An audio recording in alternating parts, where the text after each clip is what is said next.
Tantor Audio, a division of Recorded Books, presents The Wasteland, Zero Circle, by Mike Ignatov, narrated by Gary Bennett. Chapter 1. You worthless piece of trash! A powerful kick in the rear almost sent me flying face first into the ground. What are you crawling on the ground for, eh? Decided to collect dung like your mother and the rest of the women do? Get up and fight me like a man. I didn't utter a word, because I was busy with something very important.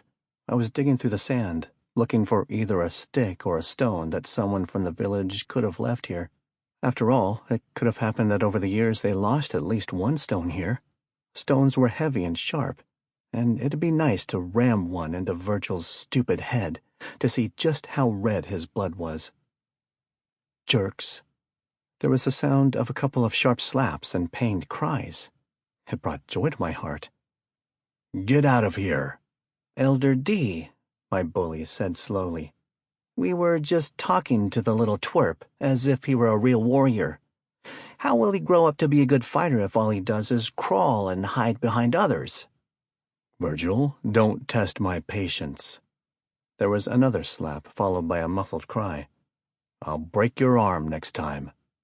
The short silence that followed was broken by an angry hiss. "Let's go, guys." I sat on the sand, continuing to endlessly let it spill through my fingers, like water through a sieve, looking at the backs of my assailants. "Thank you, Uncle D," I said quietly. "They're getting bolder," he replied after a short pause. Once all of the sand had trickled through my fingers, I looked up at the muscular man standing in front of me. His short black hair was covered with a thin layer of the wasteland's dust. In the wrinkles on his forehead and pursed, thin lips, I saw hints of guilt. I looked away, unable to withstand the gaze of those blue eyes. Dee did the same. No wonder, I smiled sadly. Virgil's getting ready to take his father's place as the leader. He's looking for loyal allies. "He'll be a mediocre leader," Dee snorted. "The moment he does something wrong, and believe me, he will, the warrior closest to him will kick him out of the hut." "These are just your predictions," I said calmly, and finally looked at the blue eyes. Dee's sun-kissed face was as kind as ever. "He may not be the leader yet, but he's still capable of kicking us out of the village if Mom stops being of use to his family. And there'd be nothing you could do about it. You didn't hit Virgil, did you?" Dee looked away and sighed. "You're a very smart boy. Your father would have been so proud of you. I'm sorry that you had to grow up so fast." I chuckled and shook my head. "Unfortunately, I'm the most despised member of our village. Don't take it personally, but I'd like to be alone now." "Of course. Forgive me, my boy. But a gap of 2 levels isn't something one can overcome with desire alone." Dee paused for a moment. He then pulled something out of his pocket and gave it to me. "Here, give it to your mother. I had some luck today."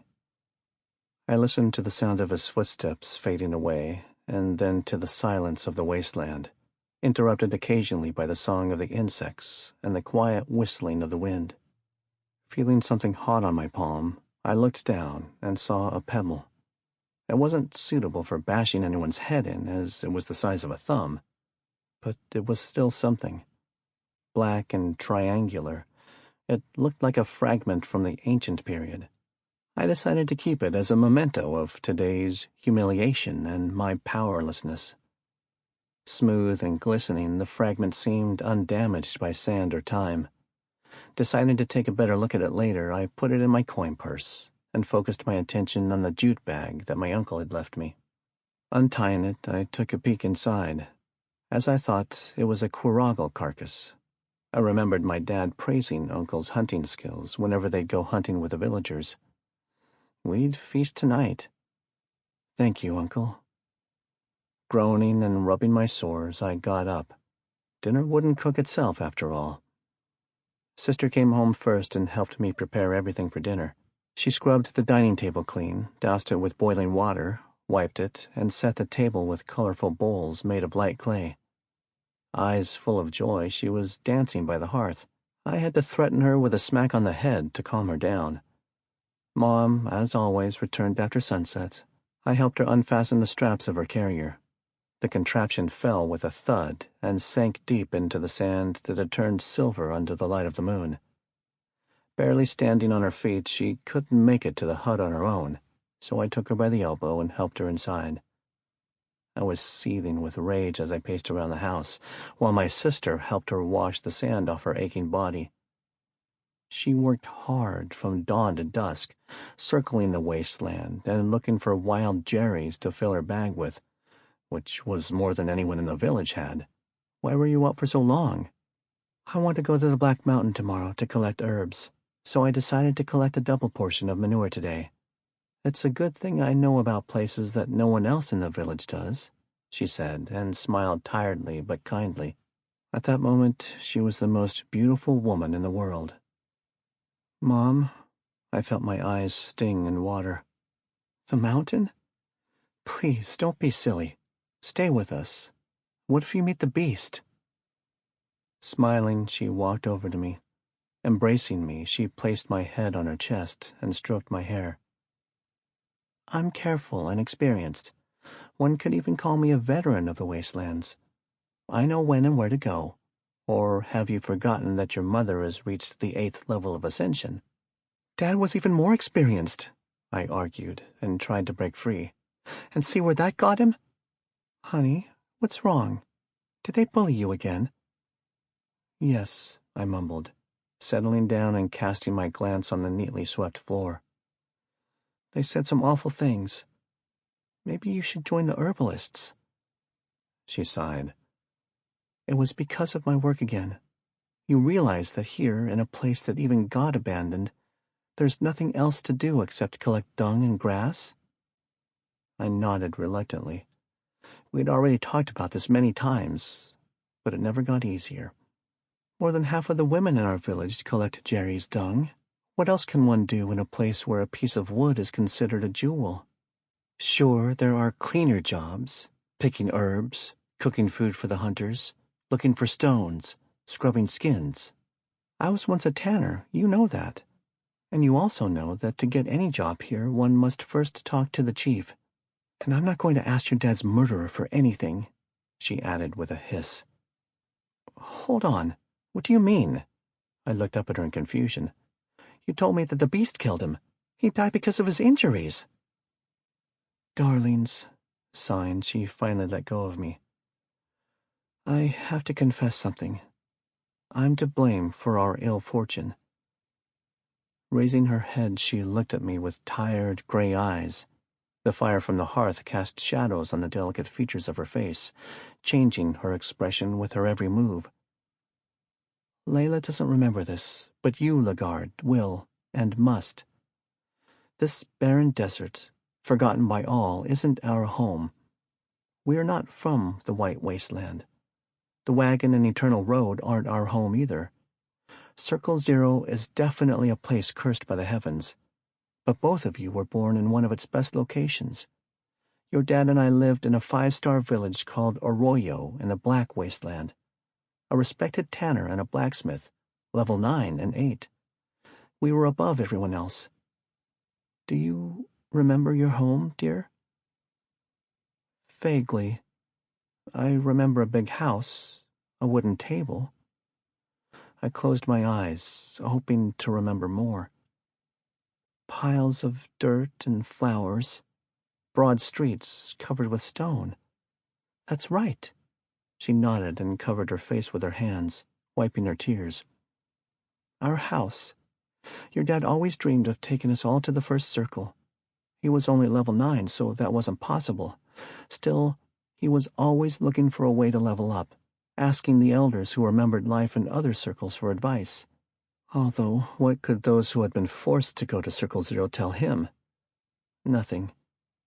Still, he didn't lose hope. One day, he fulfilled a small order for a new warrior stationed in Arroyo as an overseer. Instead of payment, he asked for advice. I still remember his words. She raised her head and looked at the shadows that were dancing on the walls. Her face was frozen in grief.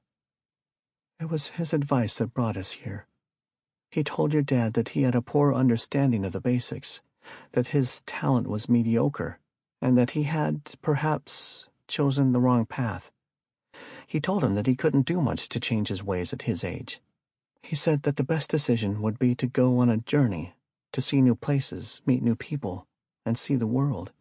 That fighting would help him understand the mistakes he was making and help him fix them. He told him that he'd be able to reach level 10 and get close to the tempering stage. He said that there were, of course, easier ways to do this, but that they weren't available to a Circle Zero inhabitant. She paused and looked at us with bloodshot eyes. Both my sister and I were silent. My first mistake, my darlings, she continued, was that I gave in and followed your dad. We sold the house and the workshop, took you, and went on a trip. I can't say that it was all bad. We traveled throughout our circle. Others may think that our wasteland is the same all over, but that's not true. We learned to appreciate its beauty, and even saw ancient architecture in some places. These huge ancient structures gave these places a sense of incredible power. Layla was born during this journey. I hugged my sister, who leaned her head on my shoulder, and we continued to listen to Mom's story. The warrior was right, she said with a smile. Eventually your dad managed to reach level 10. Unlike me, I didn't care about ascension, so I stopped collecting energy. You, my darlings, you were the only thing that mattered to me. Her smile grew. It was joyful and loving, and her eyes sparkled with happiness. Your dad wanted to return to Arroyo, to take the exam and make us proud. So we finished our journey and returned home. And without the help of a mentor from the first circle, your dad reached the warrior stage. Chapter 2. Stunned, I stared at her, trying to make sense of the story. I had never heard anything like this from Oracle, our local teacher, who would often sit by the campfire and, accompanied by a bottle of booze, tell us stories. And that man loved bragging about things he had learned in Circle 1. Then again, the first warriors ever probably didn't have anyone to teach them their craft. But this was before the ancients. Hell, those warriors were probably nothing more than legends even for them. My dad was a strong man, there was no denying that. But could he have really been a warrior? In Circle Zero, there was no one to teach us how to reach the final stages of ascension. There never were and never would be. Even children knew that.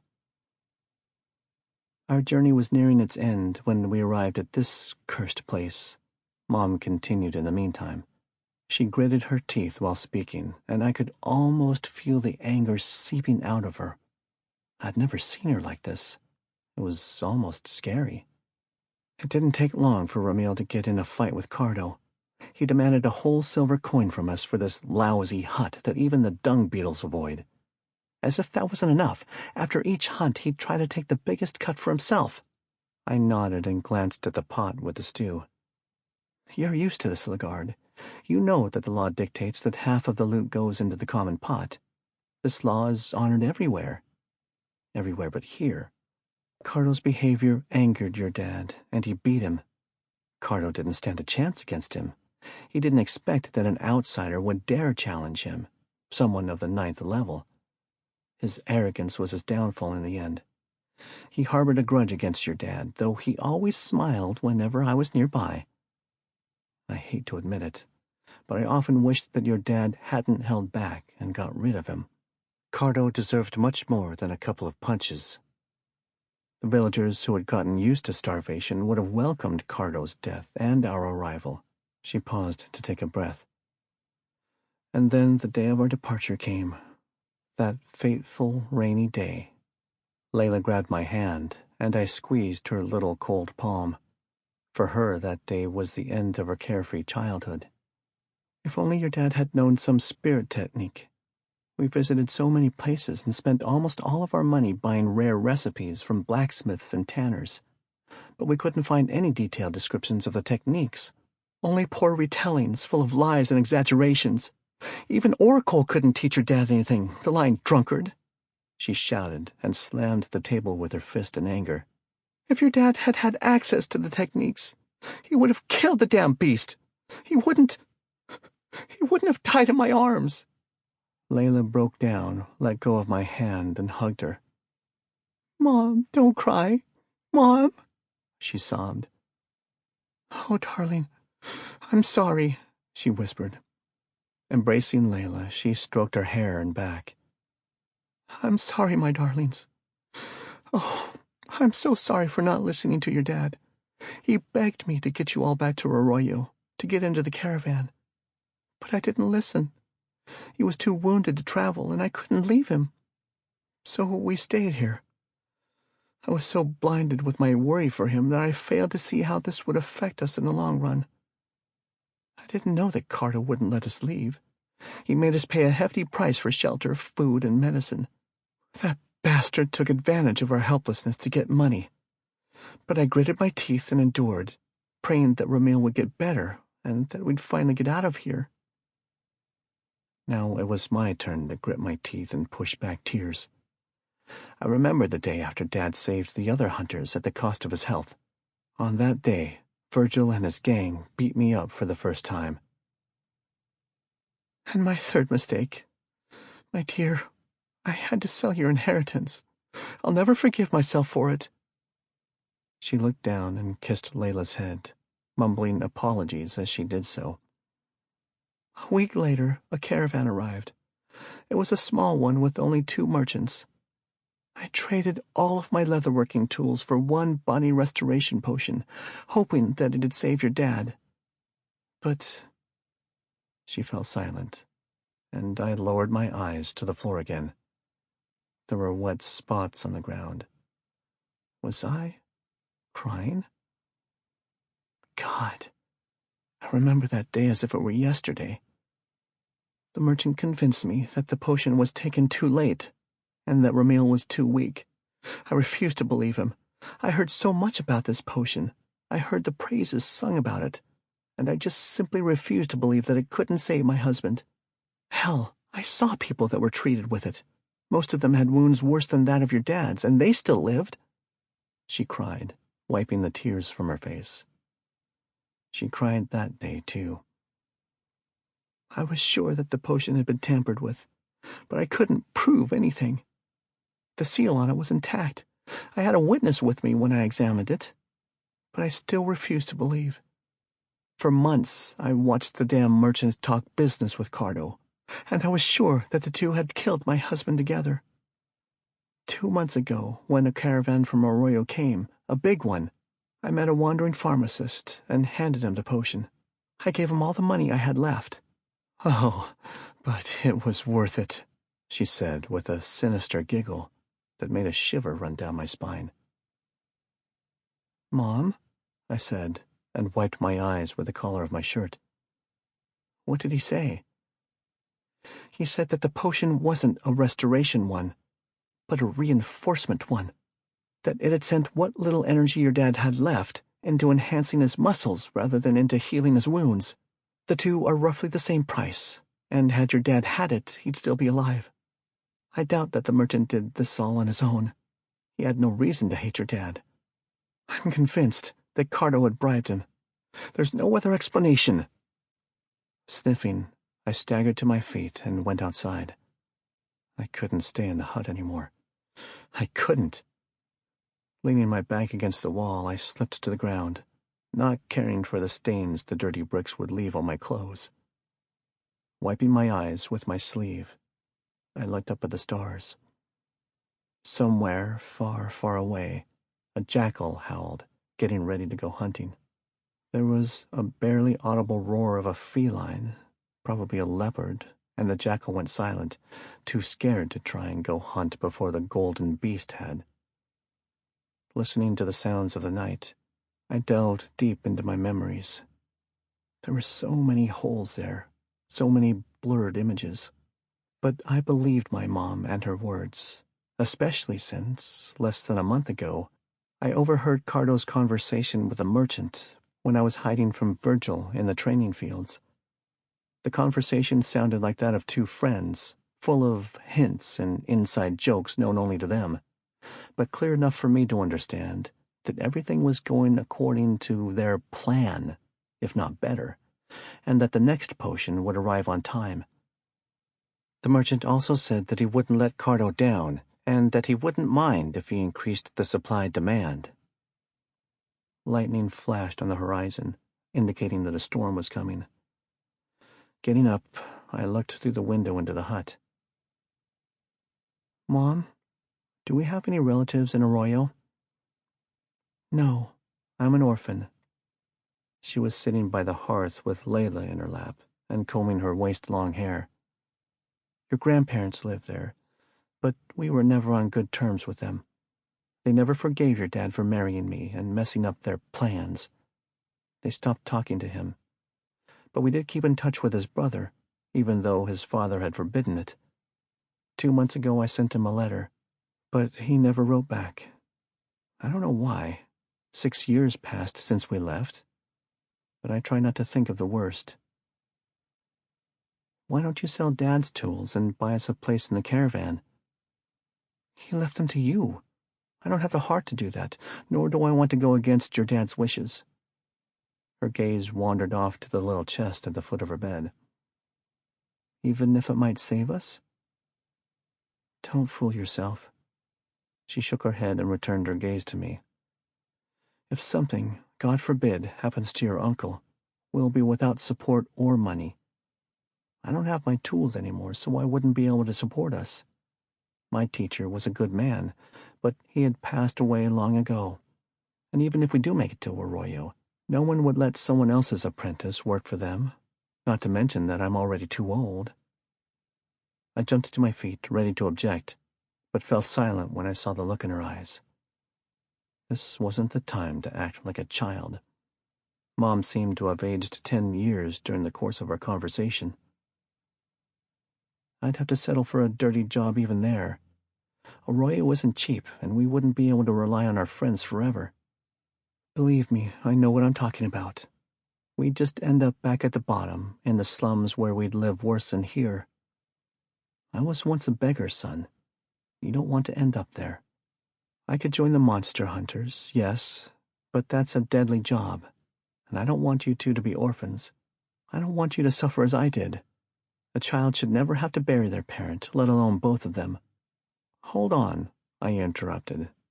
"Would our grandparents allow us to live in the slums? Us, the children of their beloved son?" Mom smiled wryly and shook her head. Dry locks danced around her pale face and shoulders. "To them, you're my children, spawns of a thief and a beggar."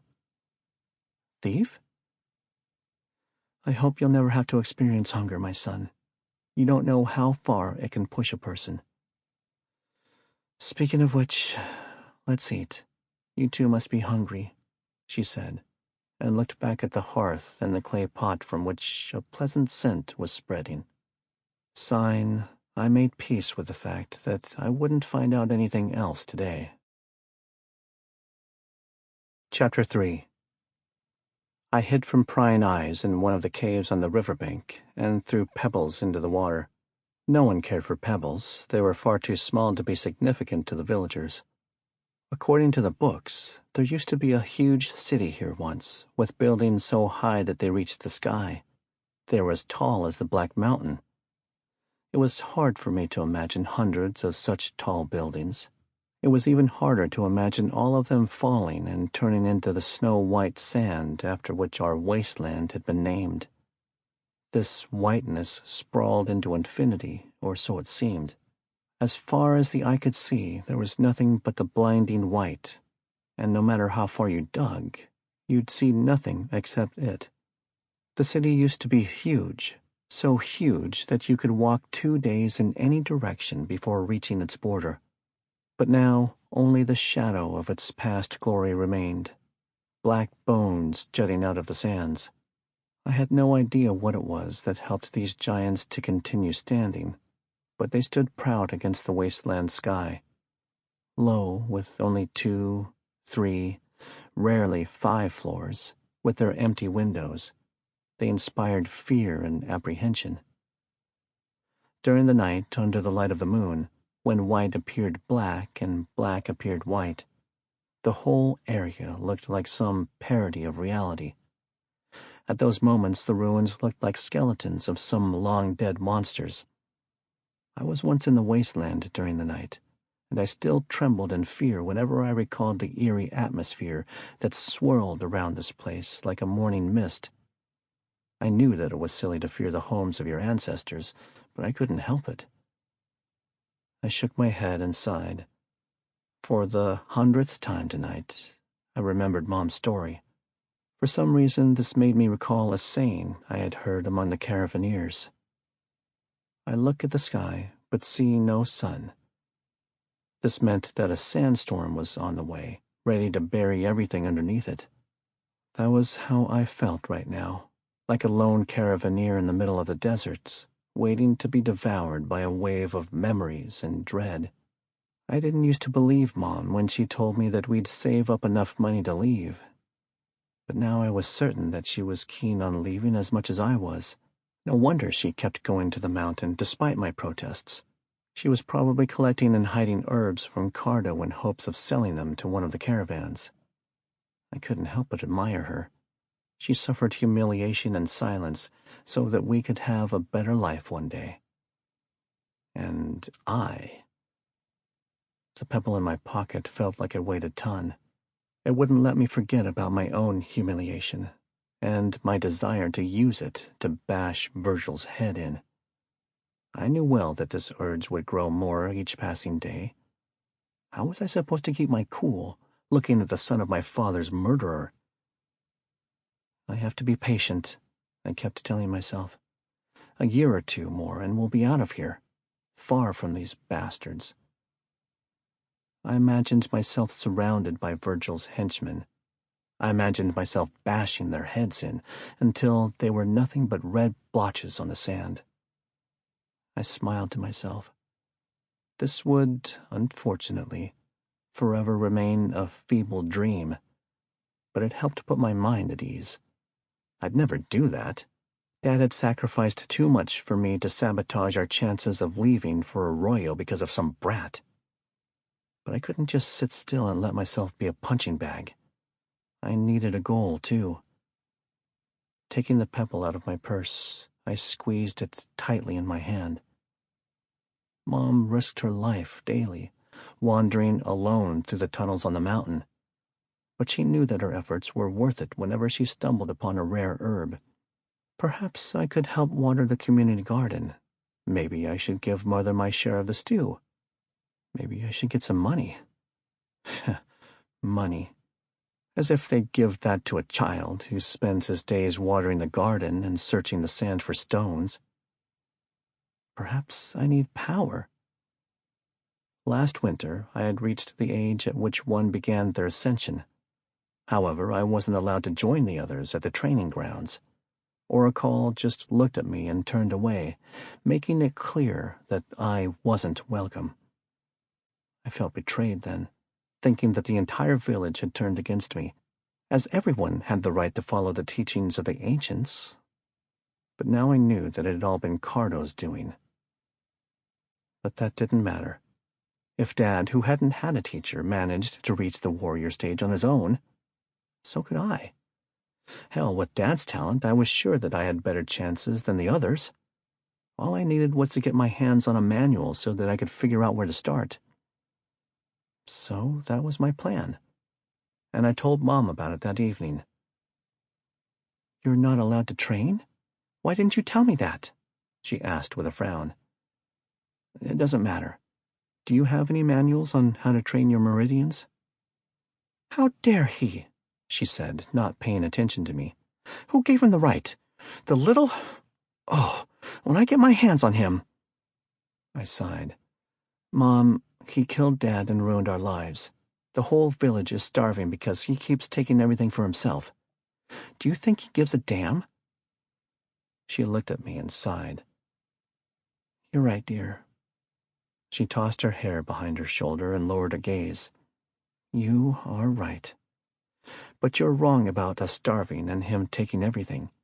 My trained eye can't be deceived. Every day both the hunters and the gatherers hide their goods in a special... Sample complete. Ready to continue?